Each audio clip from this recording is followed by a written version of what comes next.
Alberto Padilla.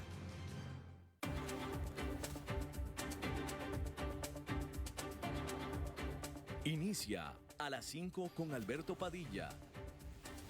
Un programa diseñado con el objetivo de llevarte diariamente un tema de actualidad, acompañado siempre de reconocidos editorialistas. De lunes a viernes a las 5 de la tarde por CRC 89.1 Radio. A las 5 con Alberto Padilla. Hola, ¿qué tal? Saludos, bienvenidos a esta emisión de A las 5 con su servidor Alberto Padilla. Muchísimas gracias por estarnos acompañando. Gracias por estar ahí. Le mando cálidos saludos desde la señal de CRC 89.1 Radio en San José, Costa Rica, desde donde estamos transmitiendo hasta el punto en el tiempo y en el espacio en el que usted nos está escuchando, porque estamos saliendo en diferentes vías simultáneamente, por ejemplo en Facebook Live, en la página de este programa, A las 5 con Alberto Padilla. Estamos disponibles en el canal de YouTube de este programa. Estamos en podcast, en las principales plataformas para ello, como Spotify, Apple Podcast, Google Podcast y otras 5 importantes más. Aquí en Costa Rica, este programa que sale en vivo en este momento a las 5 de la tarde, se repite todos los días a las 10 de la noche aquí en CRC 89.1 Radio. En esta ocasión me acompaña, tratando de controlar los incontrolables, el señor Kenneth Apuy y la producción general de este programa, siempre poderosa, desde Colombia, a cargo del señor Mauricio Sandoval. Bueno, vamos a comenzar. No es la noticia más trascendente del día, definitivamente, pero definitivamente una noticia notable, valga la redundancia, y es algo que hemos venido siguiendo junto con toda la prensa en Estados Unidos durante ya la tercera semana que lleva dándose el juicio en Nueva York en contra de el expresidente Donald Trump. Y hoy fue un día muy, muy importante, porque hoy testificó nadie menos que Stormy Daniels, que es, digamos que el sujeto de toda esta juicio es el dinero que se le pagó a Stormy Daniels. Más que Stormy Daniels, el dinero que se le pagó a Stormy Daniels y la manera en que Donald Trump encubrió esa plata para encubrir el affair, la relación sexual que tuvo, el acostón que tuvo el expresidente con esta mujer que es estrella pornográfica. Y bueno, hoy se sentó a testificar. Y bueno, hay que recordar que todo lo que tenemos son relatos, no hay cámaras ni micrófonos dentro de la sala de la corte, no hay, entonces no existen, no están permitidas cámaras y micrófonos allá adentro, todos son relatos de periodistas que están adentro, pero pues tuvo que haber sido un momento notable, definitivo, pero francamente fascinante, porque pues Donald Trump, él niega todo, ¿verdad? Donald Trump dice que él jamás tuvo nada que ver con la Stormy Daniels. Él dice que jamás tuvo nada que ver. Bueno, pues ya todo el mundo sabíamos que tuvieron todo que ver. Digo, ya todo el mundo lo sabíamos, ¿no? Ya ella lo había dicho públicamente, etcétera, ¿no? Pero pues hoy lo dijo, y lo dijo enfrente de él. Yo tuve relaciones sexuales contigo. Tú estuviste conmigo en la cama. Tú copulaste conmigo, básicamente. Punto.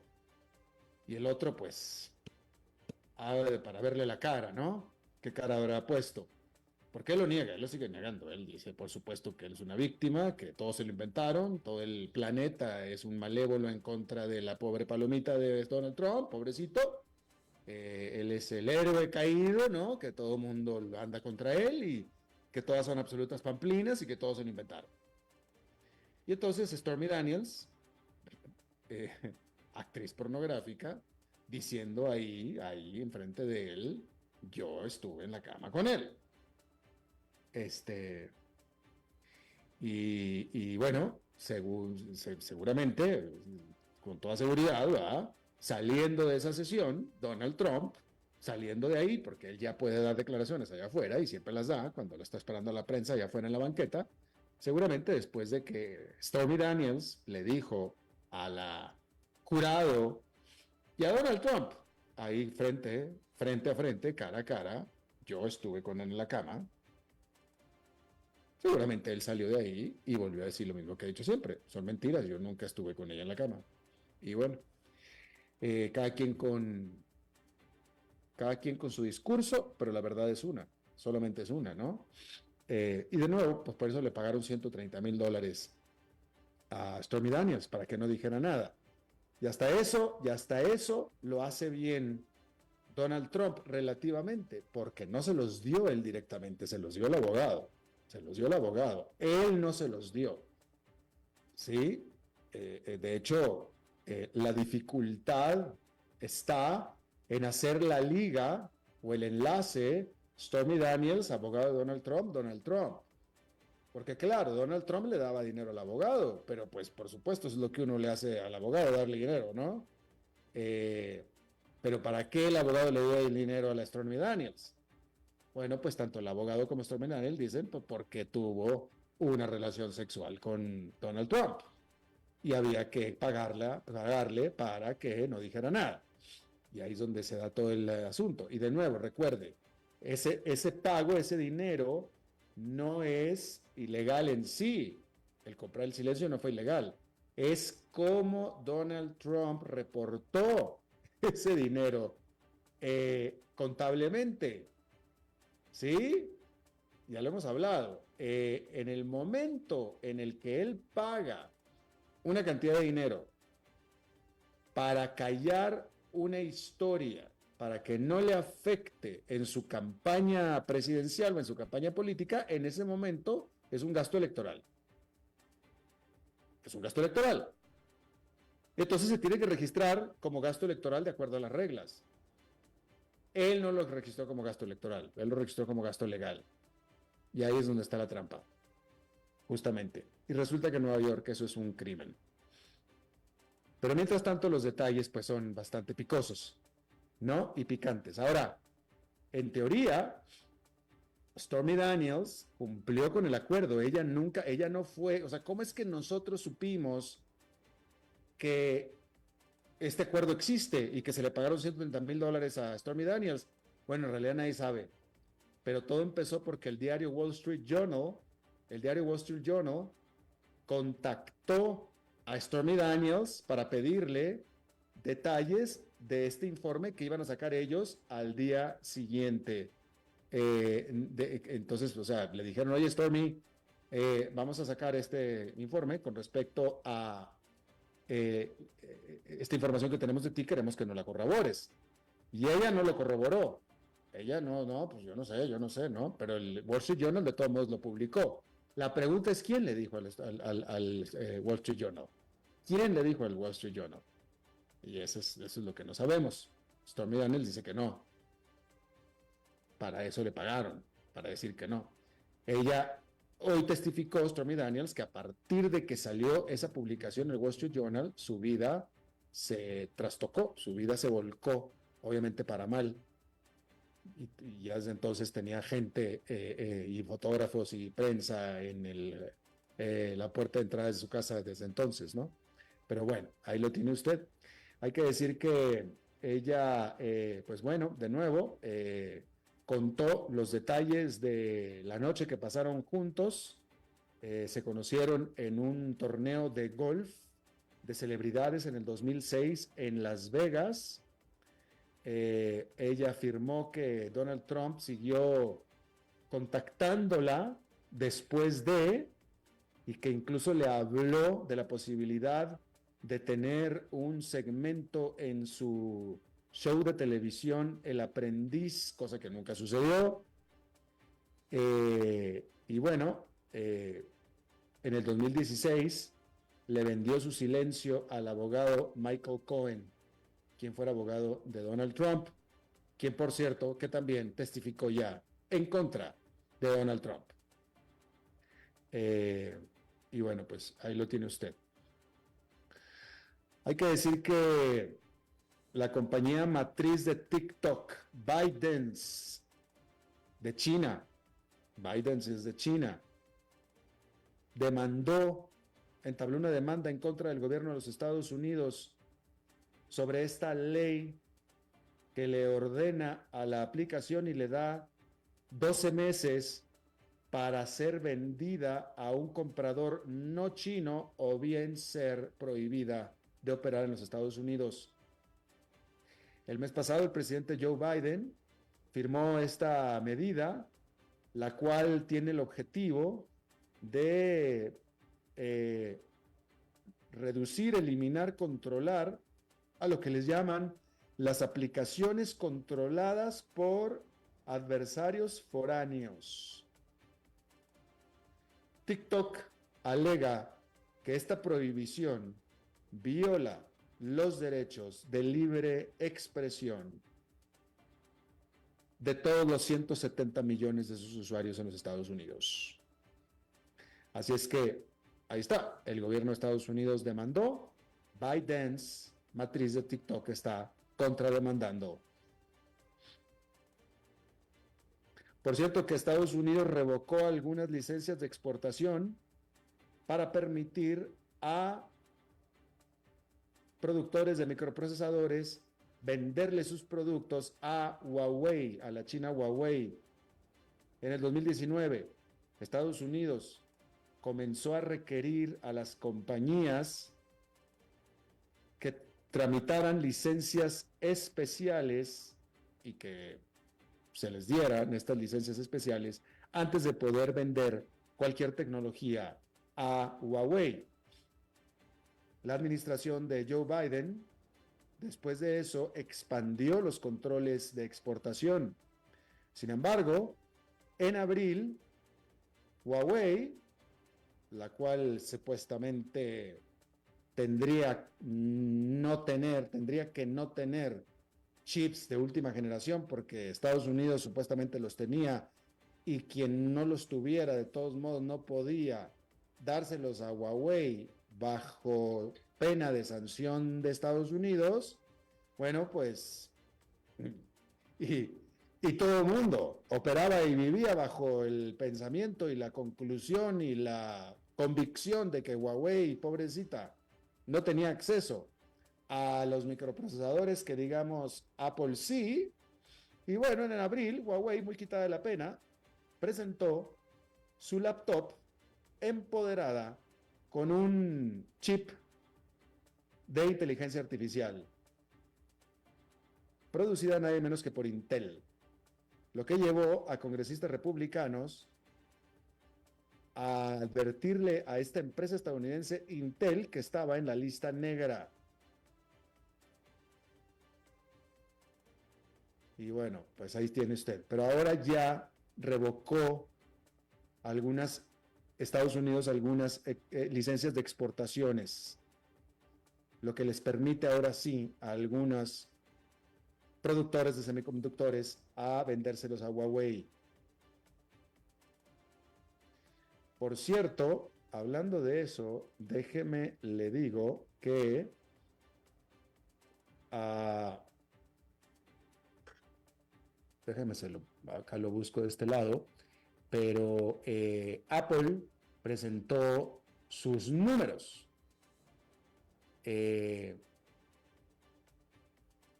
Bueno, primero que nada, Apple, como estaba esperándose, anunció una nueva versión de su iPad Air y también el iPad Pro, estas tabletas, este martes, que estaba esperándose con gran expectación que anunciara estas nuevas versiones, sobre todo porque es el primer cambio, la primera actualización o mejora que le hace Apple a los iPad en 18 meses, siendo el mayor tiempo que ha pasado para hacerle una revisión a un producto de Apple, específicamente a las iPads desde que salieron estas en el 2010.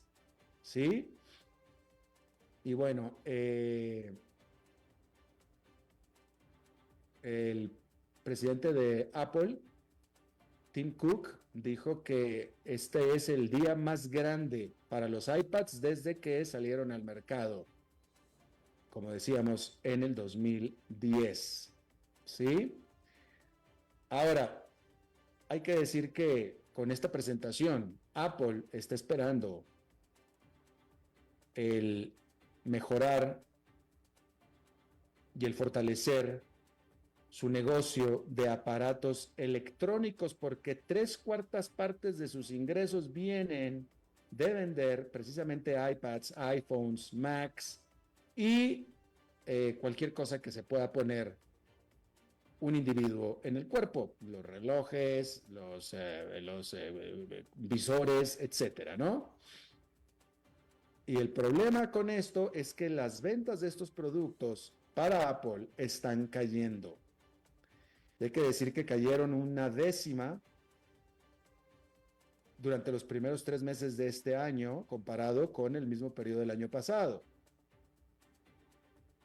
Gran parte del problema con esto es porque los mercados de los países ricos están ya saturados de Apple, simplemente.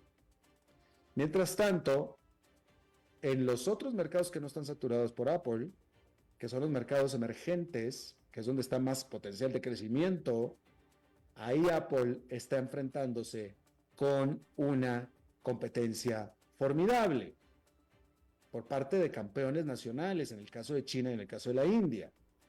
En el caso específico de China, precisamente los chinos están prefiriendo cada vez más el producto nacional. No tanto porque sea nacional, pero es porque es Huawei. Y Huawei está sacando muy buenos productos. Como seguramente usted aquí en América Latina lo sabe. Y bueno, de tal manera que Apple está buscando desesperadamente en generar una nueva vida, un nuevo respiro, un nuevo impulso a su negocio principal. Por tanto, los analistas están esperando que la próxima generación de iPhones vayan a venir con inteligencia artificial.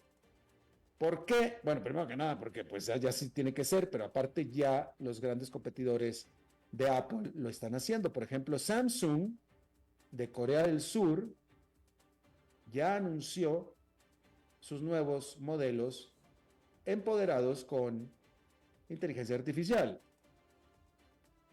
Y aparte también Apple está sacando nuevos productos.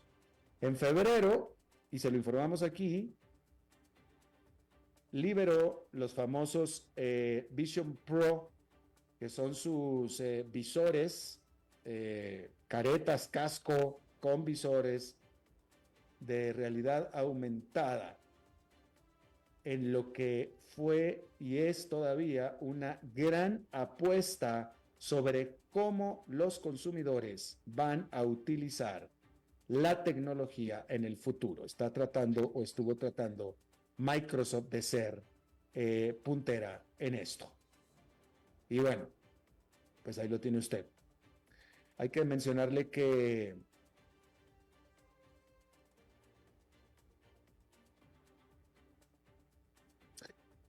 los servicios de seguridad de Ucrania arrestaron a 2 miembros de la Unidad de Protección Gubernamental, que es la que le provee seguridad a los altos funcionarios del gobierno de Ucrania, en conexión con un plan para asesinar a Volodymyr Zelensky, presidente de Ucrania, así como otros miembros de su gobierno. Se cree que estos oficiales arrestados habían sido reclutados por Rusia. El jefe de los servicios de seguridad de Ucrania, Vasil Maluk, dijo que este plan era un recordatorio de que al enemigo no se le puede subestimar. Iba a ser asesinado por sus propias fuerzas de seguridad, básicamente. Volodymyr Zelensky.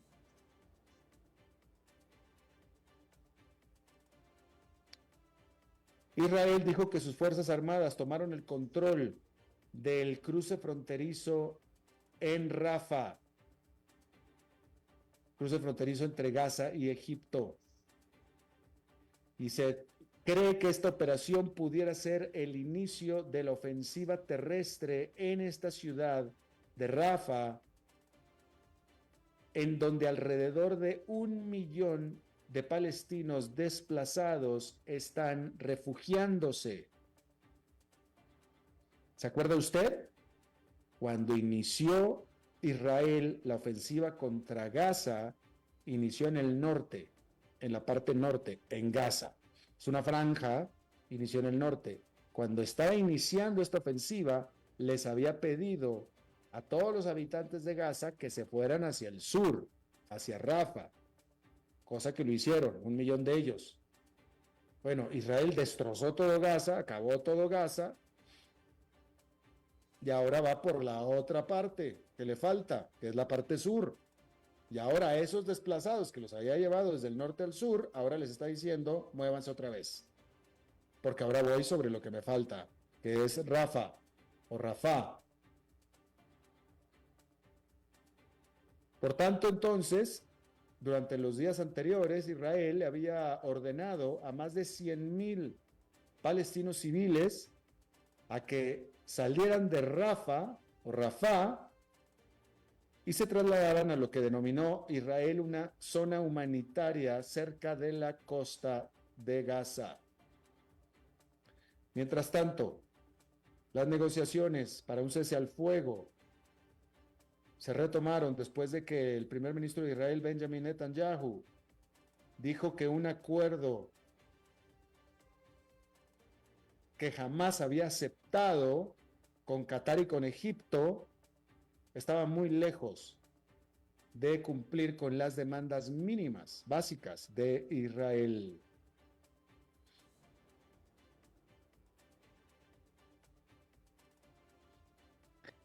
El gobierno de Italia dijo que, fíjese usted, el gobierno de Italia dijo que desplegará a las Fuerzas Armadas italianas, al ejército italiano, para que asesinen a jabalís, cerdos salvajes, jabalís. ¿Sí? La primer ministra de Italia, Giorgia Meloni, está haciendo intentos para reducir la población de jabalís en un 80% en Italia para contener la propagación de la fiebre porcina africana, que primero se detectó en Italia en el 2022 y que amenaza con el grande y lucrativo industria nacional italiana del prosciutto y de las salchichas o chorizos. El año pasado, los granjeros italianos se vieron obligados a sacrificar 34,000 cerdos por la propagación de la fiebre porcina. Y pues ahora los pobres jabalís van a ser los responsables de controlar esto. El ejército italiano tiene la orden de eliminar al 80% de la población de jabalís o cerdos salvajes italianos. Ahí lo tiene usted. Y bueno, en una noticia que no es tan noticia, Vladimir Putin, presidente de Rusia, este martes se coronó, literalmente se coronó, se inauguró en su quinto término por 6 años más como presidente de Rusia. Hay que recordar que en marzo Putin se declaró victorioso en las elecciones patraña, ¿verdad? En ese elecciones patito, que no sirven absolutamente de nada, y en las cuales el resultado estaba más que conocido. Pero las elecciones fueron un mero formalismo, por supuesto, y una faramaya, por supuesto. Putin lleva ya 24 años en el poder, y desde entonces, poco a poco, pero inexorablemente, ha consolidado el control sobre los medios de comunicación y sobre figuras de la oposición, las cuales han sido definitivamente silenciadas de diferentes maneras, pero que estas maneras incluyen encarcelamiento y asesinato. De acuerdo a la ley, el presidente tiene que formar un nuevo gobierno al iniciar este nuevo término. Y ahí es donde empiezan los rumores sobre cuáles son los planes para cambiar y para remover y para remozar este gobierno de Putin. En abril, el viceministro de Defensa Timur Ivanov fue arrestado bajo sospecha de corrupción. Se trató de la primera arresto, fue el primer movimiento dentro del grupo cercano de Vladimir Putin, movimiento de este tipo desde que comenzó la invasión de Ucrania en febrero del 2022. Y esta sorpresiva medida llevó a analistas del Kremlin a preguntarse si acaso su jefe, el ministro de Defensa Sergei Shoigu, también pudiera ser el siguiente en salir o en ser eliminado del gabinete. Sin embargo, en este punto no se espera una medida de ese tamaño, cuando menos en el círculo íntimo de Vladimir Putin. Ni tampoco se espera que vaya a haber muchos cambios en el frente de guerra en este momento. La semana pasada, el ministro de Defensa o el Ministerio de Defensa hizo un llamado para la mayor producción de armamento por parte de la industria rusa, la cual ya estaba produciendo a todo vapor y ahora se está pidiendo que lo hagan a mayor velocidad. Así es que ahí tiene usted eso.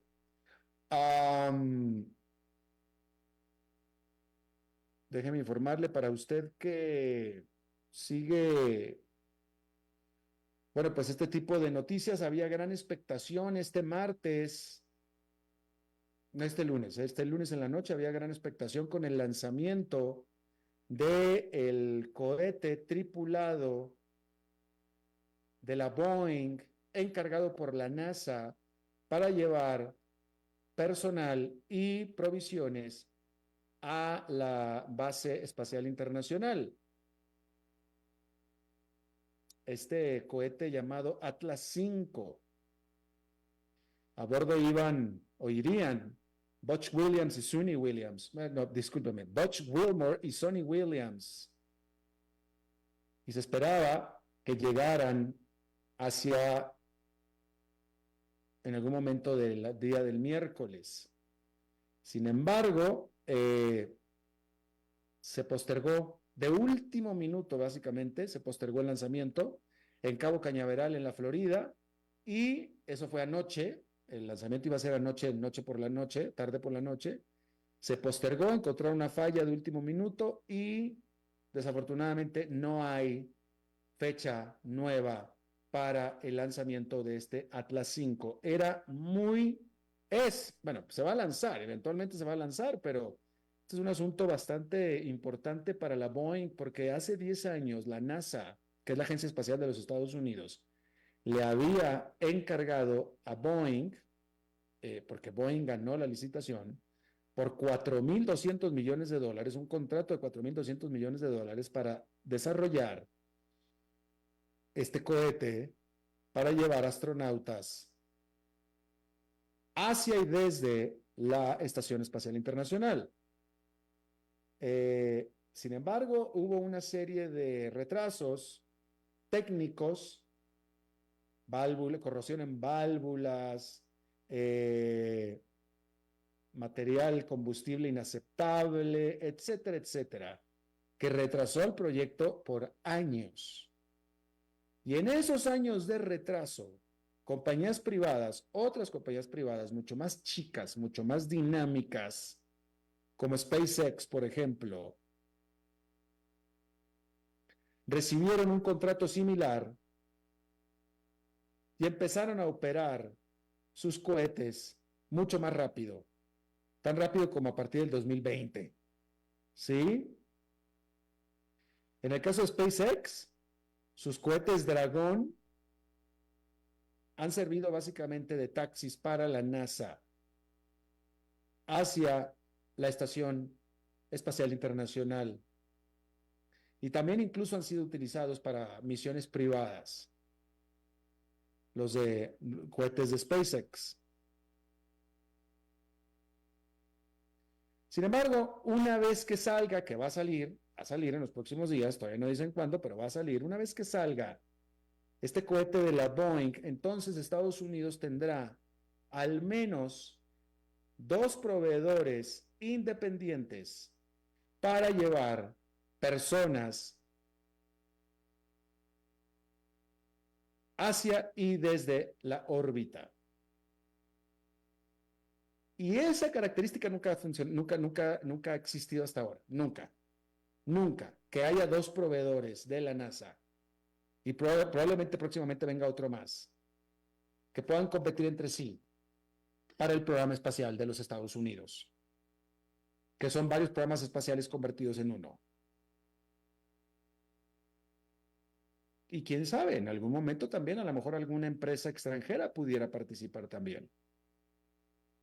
Pero es muy interesante ver el salto cuántico que se está dando en la exploración espacial, orbital y próximamente también lunar, a partir de que se están metiendo empresas privadas y también otros países. Así es que ahí está. Vamos a hacer una pausa y regresamos con nuestra entrevista de hoy. A las 5 con Alberto Padilla, por CRC 89.1 Radio.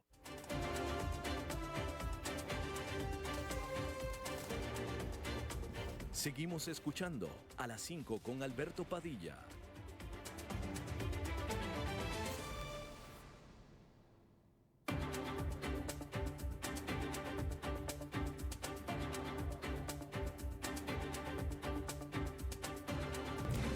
A las 5 con Alberto Padilla fue traído a ustedes por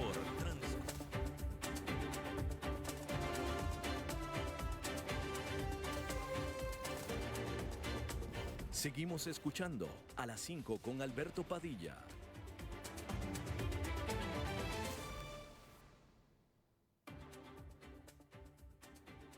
A ver, Kenneth, si me puedes dar una señal de que en qué estamos. Si estamos en corte, regresamos, vamos a la entrevista porque recibí información conflictiva. Sí, don Alberto, saludos a usted y a todos los radioescuchas. Estamos al aire en este momento. Y vamos con la entrevista. Sí, señor, adelante. Perfectísimo. Ok, perfecto. Okay. Hubo aquí un problema de comunicación entre control y yo. Bien, muchísimas gracias por estarnos acompañando todavía. Bien, la semana pasada, el viernes, una información importantísima por parte de la economía de Estados Unidos, que durante el trimestre recibió o registró un crecimiento menor al que se estaba esperando, lo que ha levantado las expectativas de lo que ha sido expectativa desde hace mucho tiempo, que es cuando la Reserva Federal va a comenzar por fin a bajar sus tasas de interés. En lo que es una noticia o un reporte combinado, porque es muy importante el hecho de que la economía de Estados Unidos está aparentemente desacelerando de manera importante, pero después vendría la baja de la caída de las tasas de interés. Y yo le agradezco muchísimo a nuestro buen amigo y uno de los analistas más referenciados por nosotros definitivamente, pero por otros medios también, Alfredo Coutinho. Yo te agradezco muchísimo que estés con nosotros él es economista en jefe de Moody's, nos acompaña desde Estados Unidos y te saludo con mucho gusto. ¿Cómo estás? Muy bien, Alberto, muchas gracias por la invitación. Es todo un placer estar contigo nuevamente. Como siempre, nuevamente, tú lo has dicho. Oye, ¿qué tan importante es? Porque, de nuevo, el hecho de que la economía de Estados Unidos esté desacelerando, pues no puede ser buena noticia. A nadie le gusta una economía que se desacelere, pero sin embargo, esta noticia de esta aceleración trae un elemento positivo. ¿Cómo se balancean estas dos noticias y si es realmente bueno que se esté desacelerando la economía de Estados Unidos?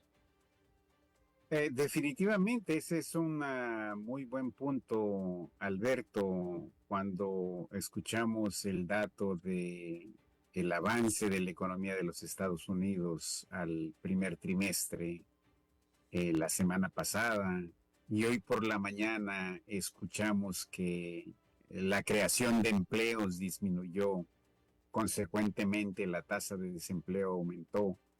Entonces los mercados empezaron a especular por un lado, pero también a ponerse nerviosos en el sentido de que ya la desaceleración de la economía está llegando y está llegando de alguna manera más pronto de lo que se esperaba. Yo creo que al analizar de manera más al detalle los datos, vemos en primer lugar con respecto a la economía, si bien es cierto es que disminuyó la velocidad trimestral de la economía en el primer trimestre del año, aún se quedó en terreno positivo. Pero cuando lo vemos en términos anuales, pues prácticamente no hubo señales de desaceleración porque la tasa de crecimiento anual fue de 3% en el primer trimestre, comparado con un 3.1% en el trimestre anterior, es decir, al final del año anterior. Entonces, en ese sentido, no hay grandes señales de que efectivamente ya la actividad económica estuvo desacelerándose en el primer trimestre, pero hoy en la mañana tuvimos ya el dato de desempleo, de creación de empleo, y bueno, pues el dato nos dice que hubo una menor ganancia en términos de puestos de trabajo y consecuentemente pues la tasa de desempleo aumentó ligeramente de un 3.8 que se había situado en marzo a un 3.9 que se situó en abril, ¿verdad? Ahora, ¿cómo podemos balancear o cómo podemos poner en perspectiva este par de datos? Hay que recordar que la economía de los Estados Unidos ha estado expandiéndose a una velocidad por encima de su capacidad productiva. Y eso no solamente por el rebote post-recesión que se dio en el 2021 y 2022, sino también en el 2023. La economía de Estados Unidos está funcionando en terreno de sobrecalentamiento. Y de hecho, ese factor es el que ha hecho que los miembros de la Reserva Federal estén muy reticentes a empezar a recortar la tasa de interés, porque ven que la economía sigue funcionando por encima de su capacidad y eso de alguna manera no permite que la inflación regrese a su objetivo de 2%. Entonces, en ese sentido, desde mi punto de vista, lo que estamos viendo en la economía es una moderación, pero es una moderación saludable porque es una moderación que le va a dar una refrescada al nivel de sobrecalentamiento que trae la economía y consecuentemente eso va a permitir que más adelante empecemos a ver reducción de la tasa de interés. Si se da reducción en la tasa de inflación, que esa era la siguiente pregunta que yo te iba a hacer. O sea, tenemos indicación de que efectivamente la economía de Estados Unidos se está moderando finalmente, como bien estabas explicando. Todavía nos faltaría todavía ver que finalmente aquel puntito porcentual tan anhelado del 3 al 2%, que es el objetivo de la Reserva Federal, comience a moverse, porque hemos estado atorados en ese 3% prácticamente todo lo que va del año, ¿no es cierto? Definitivamente, así es un punto muy, muy bueno que remarcas, Alberto, y ese es un factor que ha hecho que los miembros del Comité de Política Monetaria de la Reserva Federal no estén tan convencidos de que es momento de empezar a reducir la tasa de interés. Porque por un lado la economía, si bien es cierto, está moderando su velocidad de avance, por otro lado, la inflación no está dando señales de que pueda volver a reducirse porque se redujo, pero se ha incrementado en los últimos meses, ¿verdad? Entonces, el hecho de que haya una convergencia de la economía a un nivel o a una velocidad consistente con su capacidad productiva no asegura de ninguna manera que la tasa de inflación también vaya a convergir a su tasa esperada, su objetivo esperado, que es del 2%. Entonces, definitivamente las decisiones de la Reserva Federal estarán muy, pero muy ligadas, dependientes a los datos que generen las tasas de inflación en los próximos meses. Te voy a poner en te voy a poner en problemas. Voy a ser malo contigo, te voy a poner en problemas con la siguiente pregunta. Tú, ¿dónde estás viendo la primera reducción de tasas de interés de la Reserva Federal? ¿Tú todavía la ves este año o ya más bien crees que va a ser hasta el próximo? Mira, yo creo que si le ponemos atención a lo que está pasando con la actividad económica y con el dato de empleo de abril, que es un dato simple, ¿verdad? Es un punto, es un dato puntual que en realidad no marca una tendencia, pero si queremos escarbar más allá del dato a simple vista y queremos ver que efectivamente ya hay una moderación de la actividad económica y consecuentemente está aumentando la tasa de desempleo, yo pondría el primer recorte de la tasa de interés lo más pronto que yo lo vería sería en septiembre de este año. Y ese es un dato que prácticamente se sitúa en la línea del optimismo. Sin embargo, si me preguntas, bueno, pero ¿cuál es tu pronóstico al que le asignas una mayor probabilidad? Yo lo situaría hasta diciembre. ¿Por qué no noviembre, que también se da una reunión de la Reserva Federal? Porque en noviembre son las elecciones y la Reserva Federal va a intentar evitar mover la tasa de interés en el mes de elecciones porque eso podría ir en contra de su imagen. De hecho, ya se está hablando que la Reserva Federal podría tener un sesgo político en el sentido de empezar a reducir la tasa de interés para beneficiar a alguno de los dos candidatos que están corriendo por la presidencia de los Estados Unidos. Ya. Oye, Alfredo, ¿y cuál es el efecto? Siempre se ha sabido que una vigorosa economía de los Estados Unidos beneficia a América Latina. Eh, ¿Cuál es así rapidísimamente el efecto que tendrá esta desaceleración que se está dando, pero también la eventual reducción de tasas de interés de la Reserva Federal? Es decir, ahora hablemos de América Latina sobre lo que pasa en Estados Unidos.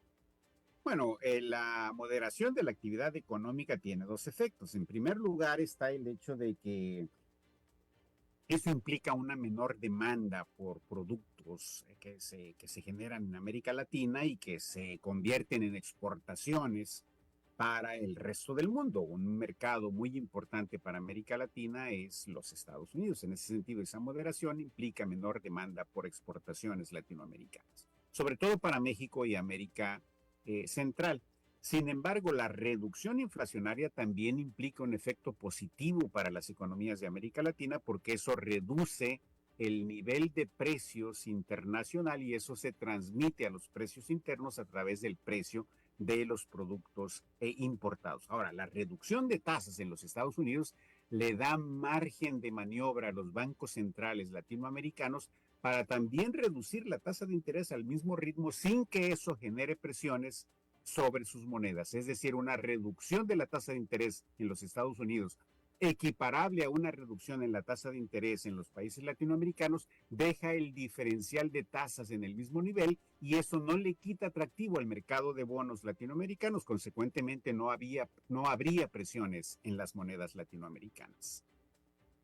Hablando de las monedas latinoamericanas, Alfredo, una pregunta complicada que necesito que me la contestes, que me des toda una explicación versada en un minuto y medio. ¿Cómo explicas en este ambiente en el que el dólar se está valorando, porque el dólar ha estado aumentando de precio con respecto a sus principales otras monedas importantes del mundo? ¿Cómo explicas que esté tan devaluado el dólar en algunas economías de América Latina como México, como Costa Rica, como Colombia, en donde las monedas nacionales de estos países han subido mucho más que el dólar? Bueno, definitivamente el precio de la moneda local con respecto al precio de la moneda externa, en este caso la paridad, prácticamente está determinada por la oferta y demanda de flujo de dólares hacia las economías. En este caso, por ejemplo, México es un caso muy ilustrativo en donde el peso se ha apreciado, se ha revaluado, porque el flujo de divisas en dólares hacia la economía mexicana es muy fuerte. Se ha incrementado no solamente a través de las remesas que envían los trabajadores mexicanos en el exterior, sino también por esta nueva ola llamada el nearshoring, o lo que es lo mismo, la relocalización de cadenas productivas que están viendo a México como un mercado muy atractivo para producir en México y exportar a los Estados Unidos. Entonces, esta sobreoferta de dólares en la economía mexicana es lo que genera que las monedas como el peso mexicano estén revaluándose, consecuentemente se esté depreciando el dólar. El caso de Costa Rica también, un mercado muy atractivo para invertir. El caso de Chile también es un mercado atractivo para invertir. Y por supuesto, esto es lo que está determinando que para algunos países ese atractivo les produce una revaluación de las monedas, mientras que para otros países, como en el caso de Argentina o en el caso de Brasil, pues sucede lo contrario. La escasez de dólares implica una debilidad de las monedas. Interesante. Alfredo Coutinho, director para América Latina de Moody's desde Estados Unidos, te agradezco muchísimo, como siempre, tu excelente disposición a charlar con nosotros, Alfredo. Un placer estar contigo, Alberto, con muchísimo gusto. Hasta la próxima. Vamos a hacer una pausa y regresamos con Fernando Francia.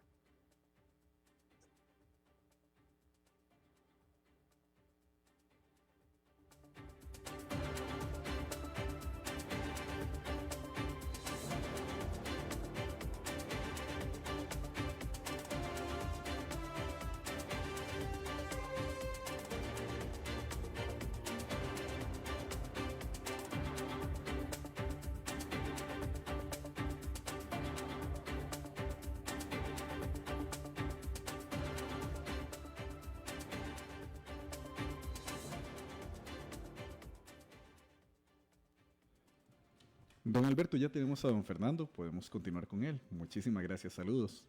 Perfectísimo, entonces, bueno, siendo martes, precisamente vamos a pasar al segmento de los martes típico de nuestro buen amigo, colega, Fernando Francia. Fernando, ¿cómo estás?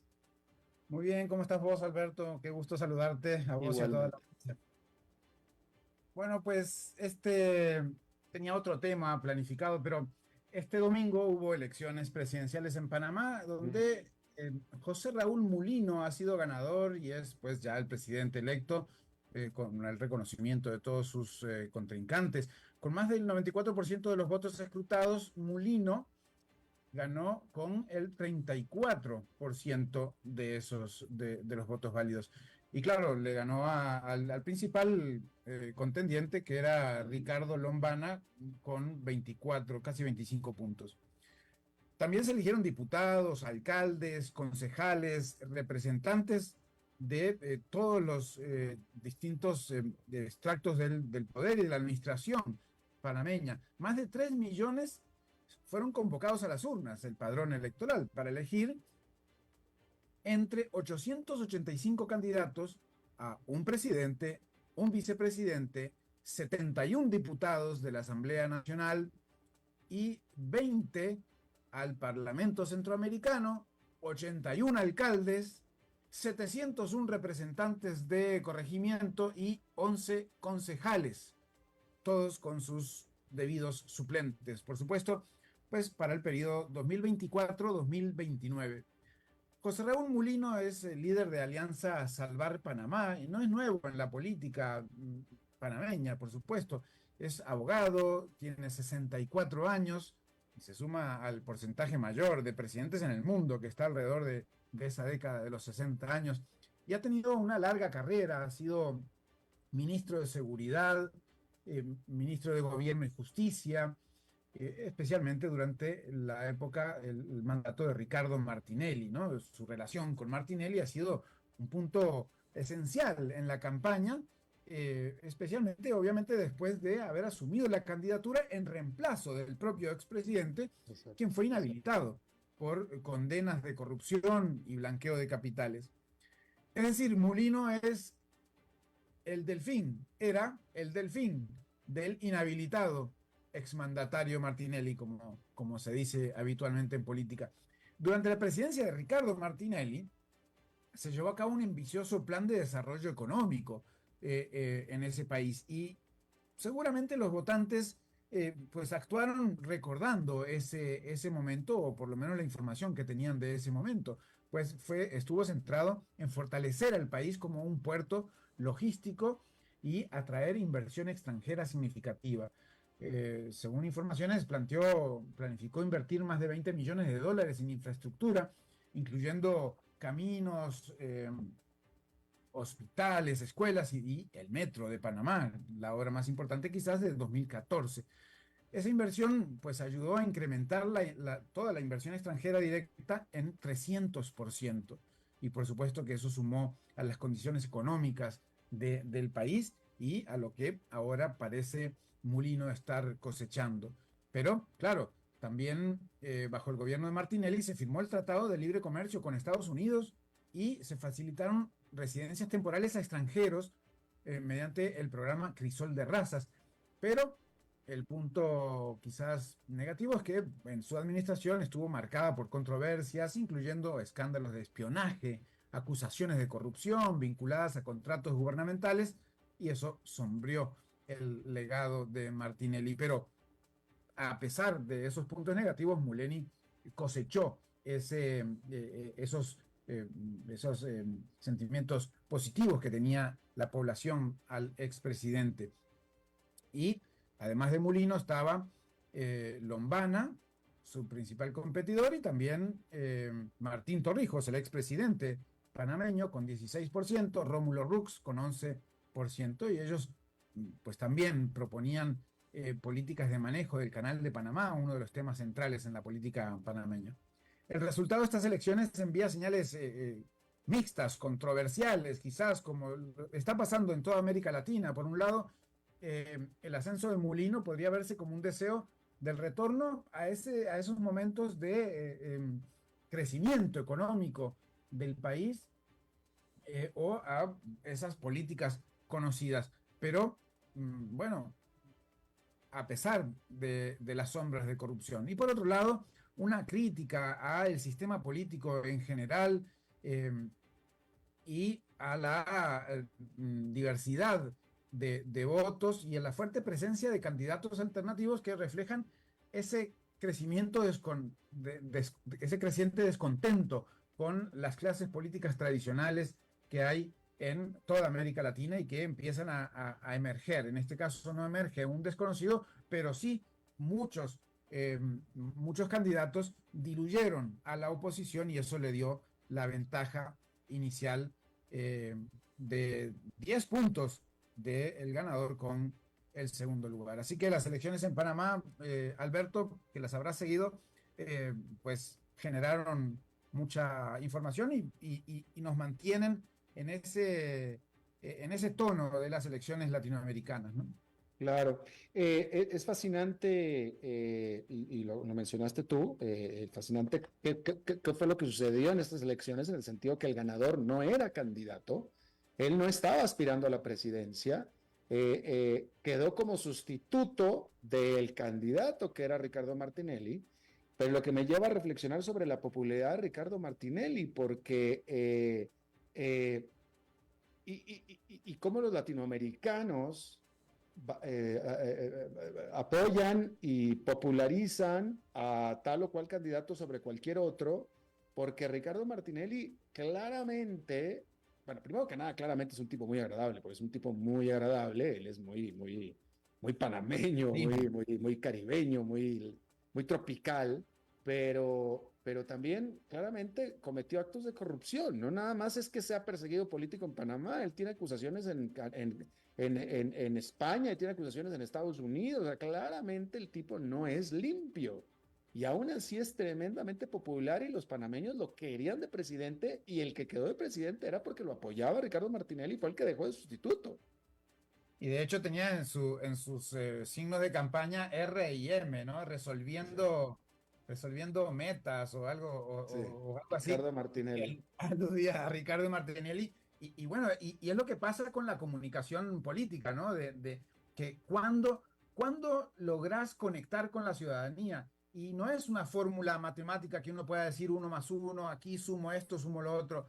Es lo que pasa en las relaciones sociales, en las relaciones en la sociedad, que muchas veces no sabemos cuáles son los disparadores para que hayan clics y que emerjan ese tipo de cosas. Obviamente el carisma y el recuerdo de esa figura presidencial que trasladó todo su capital, digamos, político a su seguidor, pero muchas veces no se logra traspasar, como han pasado en otros países, ¿no? Que hay un líder fuerte, no logra traspasar su capital político a su candidato, ¿verdad? Entonces, bueno, son lecciones que de repente hay que ir anotando para ver cómo está funcionando esa maquinaria electoral en nuestros distintos países. Claro. Fernando Francia, muchísimas gracias como cada martes. Un abrazo grande, Alberto. Nos vemos la próxima semana. La próxima semana, muchísimas gracias, Fernando Francia. Y bueno, eso es todo lo que tenemos por esta emisión de A las 5 con su servidor Alberto Padilla. Muchísimas gracias por habernos acompañado. Espero que termine su día en buena nota, en buen tono. Y nosotros nos reencontramos en 23 horas. Que la pase muy bien. A las 5 con Alberto Padilla fue traído a ustedes por Transcomer, puesto de bolsa de comercio. Construyamos juntos su futuro. Somos expertos en eso.